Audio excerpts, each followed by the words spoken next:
Welcome into this week's preview of the football weekend episode of Pigskin Perspectives that came out much weirder than it should have been, but it is time for a weekend preview. College football, one game, the only game that matters. NFL, it's full slate as usual. So obviously no six-pack tonight. It's only a one-pack. You only get one because that's the only option, and it is truly the greatest game. So we'll start with that first, and then we'll get into the NFL. Like I said, it's the greatest game in college football this weekend. I don't care. You can take all your southern rivalries or in-state rivalries, all these. I'll take this one. It's Army and it's Navy. I love this game so much. This is quintessential what football is, basically. You got two teams that run the same offense, triple option, the last bastion of freedom. Triple option, it's an amazing offense. The fact that it has fallen by the wayside is understandable given with the way the football game has developed, but just still watching it work to perfection is just something to absolutely behold. Like I said, this is my favorite game of the year. I love these two schools. These two schools, you don't have, NIL deals out the wazoo. You don't have players transferring out to go get better deals. That just doesn't happen at these military academies. This is just what football is. These are, 22 guys, 11 on each side, hitting each other for 60 minutes, fighting for the opportunity to sing second, which is a huge thing in this rivalry, to sing that alma mater second. Listen, this is, if you hate offense if you hate offense, this is a game for you. If you love offense, don't tune in and don't complain when the final score is 14-7. I don't want to hear it. This is what peak football is. It is, strictly. This is what peak football is. I don't want to hear anything less. Getting to that, this is also always a game to watch each year because the over-under gets lower every single year. And last year, because the game went to overtime, it was the first time it went over in 17 years, something like that. So, obviously, the over-under is a big thing to watch in this game. This year's over-under total, as of right now, as of 9:06 on Thursday, December 7th, is currently sitting at 28.5. So that's basically 2 touchdowns on each side, and you're basically at the over. Obviously, you need another point to hit the over, but just to give you an idea of where you roughly need to be. Given that, I still love the under. I take the under every year because it's a fun bet. Army is the slight favorite in this game. They're sitting at a 2.5-point favorite. Both teams sitting at 5-6. Neither are going to bowl games because I know Army has played 2 FCS schools, and you can only count one towards bowl eligibility. So even if they win this game, they are not bowl eligible. Navy, I believe, is the same way. I know they're not bowl eligible, just period. So, yeah. I'm giving the advantage to Army in this game because obviously that's who I'm wearing tonight. I'm giving them the advantage. I root for them every year, so hopefully they pull out the victory. I also didn't mention the location at all of this game. They're up in Foxborough this year. They are at Gillette Stadium. First time, I believe, in the Boston area, period. This game is traditionally Philly. It's been at JFK Stadium, which was like Philadelphia Stadium at the time. Then it was at Veterans Stadium. Then it's of course now at Lincoln Financial Field. I mean, it's there basically. I think they've done it where it's every other year now. And then, so in even number years, it's in Philly.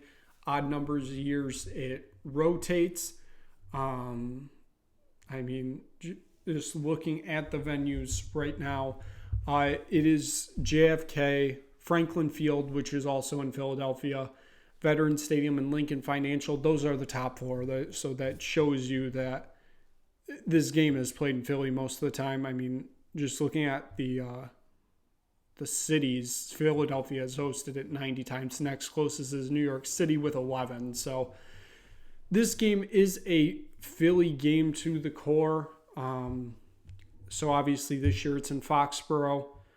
It actually doesn't return to Philly until 2027, as it's in Washington, technically close to Washington, D.C. next year. It's in Landover. So it's at FedEx Field, which not a great stadium, but it is what it is. Then 2025, it's at M&T Bank Stadium in Philadelphia. 2026, the bicentennial year of the United States, it's in East Rutherford, so New York City. And then back in 2027, it is back in Philadelphia. Like I said, I'm excited for this game. I think Army is going to win this game, hopefully at least. And hopefully it's a good and entertaining game if you like the offenses these teams run. So given that, we'll move on to the NFL, because obviously not much else in college football to talk about. The whole Florida State stuff kind of dying down, but also kind of not. I don't think it will truly until the playoff is long over. Moving on to the NFL. I mean, tonight, wow, we got a barn burner of a game between the Patriots and the Steelers. I don't know what has happened. The NFL schedule these past few weeks, the games, just some of them are so awful. So awful. The matchups in them, just awful. I don't know why. Like tonight, we're getting Bailey Zappi versus Mitchell Trubisky. I don't know what we're doing. I really don't know what we're doing. So, I mean, a lot of these, I feel like I'm not even going to have a preview on because the games are just going to be awful, if we're honest. They're just not going to be good. Like this one, an NFC South battle. It's the Tampa Bay Buccaneers and the Atlanta Falcons. I don't even know what to say for this one because both teams are technically still in the hunt for the NFC South title, which is saying something. But both teams are quite awful. So, yeah, if I have to pick a team in this one, I'm just going to go with the Falcons because they have the home field advantage. The Lions are traveling to Chicago to face off against the Bears. And I think this is going to be a much more interesting game than what people are thinking. The Bears gave the Lions a real test a few weeks ago, and that was on the road. It's going to be interesting to see if the Bears can do the same at home, use some home field energy, and maybe pull off a win here. The Lions tried to give away a game last week in New Orleans. They tried to give that game away so many times, and the Saints just wouldn't take it. They've done that in a few games this year, and I wouldn't be surprised if it starts happening again. There's only 5 games left in the regular season. The Lions' division lead is at 3, so that number to clinch is going to be ever shrinking, and some teams just collapse under the pressure. Gardner Minshew and the Colts are going up against Jake Browning and the Bengals. Both teams are in the playoff hunt. I think the Colts are more in the playoff hunt than the Bengals are. But given it's a home game for the Bengals, I like the Bengals in this one, even though Joe Burrow's out. Jake Browning put up a decent game against the Jaguars, but they are coming off that Monday night game. So you don't have as much time to prepare. So it really is anybody's game in this one. Trevor Lawrence seems good to go. It looks like he will be the starter against, once again, Joe Flacco's Cleveland Browns. You know, if you've tuned into the channel, I'm a Browns fan. I don't know. The fact that we've gotten to this point of the season, we're still somewhat in the playoff race. We're on QB4, and it seems like a player gets injured every week. I really don't know what to think of this team. It's at home, Cleveland weather conditions. I don't know. I guess give me the Browns just because it's at home. That means they'll probably end up losing, or they'll win the game like 15-9, just because.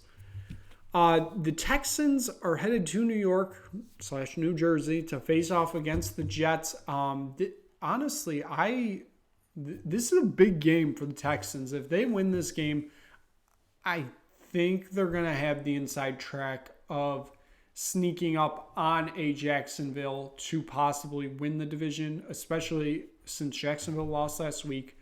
There's a possibility they lose this week. There's a possibility they lose control of the whole division, and here come the Texans, sneak up, take it, and goodbye. Am I saying it's realistic? No, but I still think the Texans need this one to keep those hopes alive.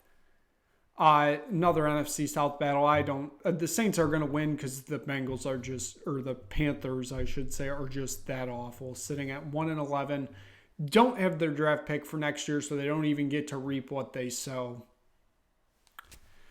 The Baltimore Ravens are playing host to the LA Rams. Lamar Jackson didn't practice today, aka Thursday, due to an illness.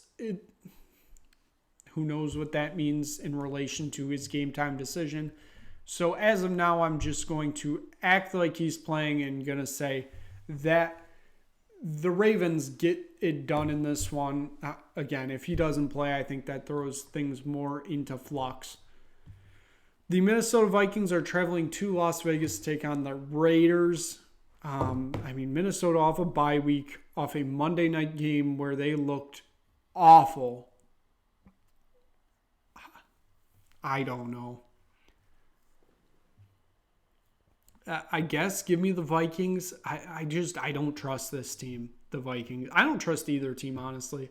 I think the Vikings are just the lesser of two evils, I guess. I don't know.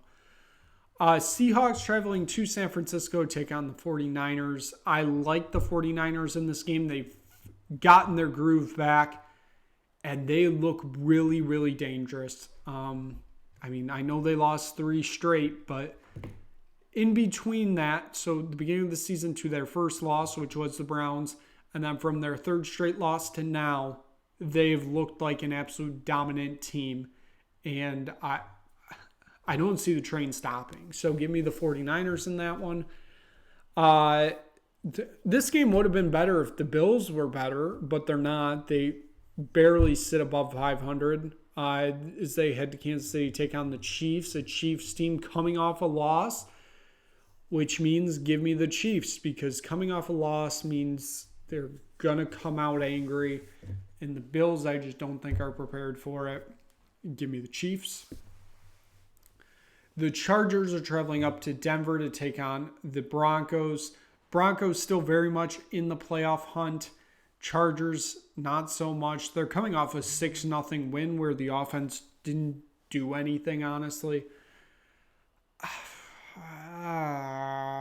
Give me the Broncos, I guess, because they're a home team.